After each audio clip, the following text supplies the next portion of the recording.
Okay, for question 3, we are going to be solving this and determine if we're going to graph this table. It was a table that was given to us, and we're going to determine if this is proportional or not. So if you look at the table, it's going to be video game rentals. So it's comparing the number of games, 1 game, 2 games, 3 games, 4 games, and it's determining the cost of the games, which is $3, $5, $7, and $9. So what you're going to do is, first of all, we must determine what's going to be our X and Y axis. What's going to be our X and Y variables so we can graph them. So we need to determine what's independent,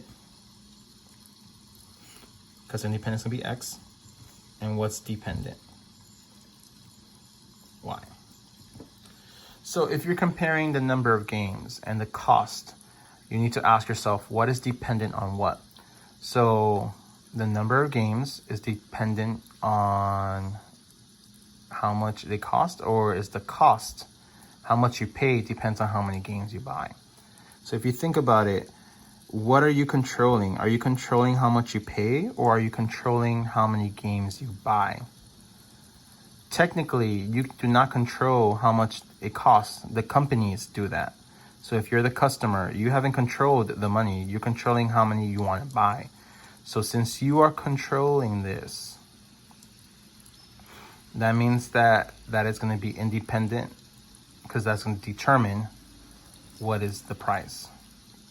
So in this situation, we can control this. This is what we choose. So we can choose our X value. So we can choose the number of games,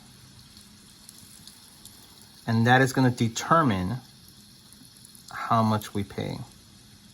So money is kind of the opposite of time, because time is something we don't control. Time is something that, like, it just happens. And then money, it's something that's always going to be dependent. Money always depends on how much do you buy, how much do you, how much do you want to buy, how much time are you renting something. So time and money is always going to be dependent on something else.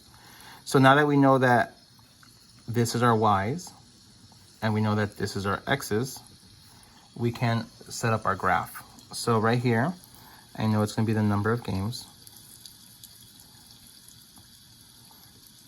And I have the possibility of buying 1 game, 2 games, 3 games, 4 games, 5 games, 6 games. And then right here, it's going to be money. So let me see. It's going to be $1, $2, $3, $4, $5, $6, $7, $8, and $9. So this is going to be cost. Make sure you label your graph. Okay, so now all you have to do is graph them. So this is really easy because we didn't have to create the table. The table was given to us. So look, it's going to be X is 1 and then Y is 3. So go into the elevator before you go up to the 3rd floor. 2, 5, go into the elevator before you go to the 5th floor. 3, 7, go into the elevator before you go up the 7th floor. And then 4, 9, go into the elevator before you go up to the 9th floor. So all we have to do now is use our straight edge to see if it's a straight line.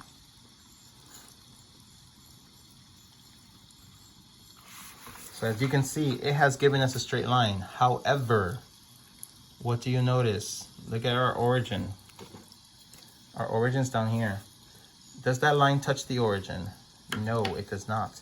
So that means that this is actually going to be a non-proportional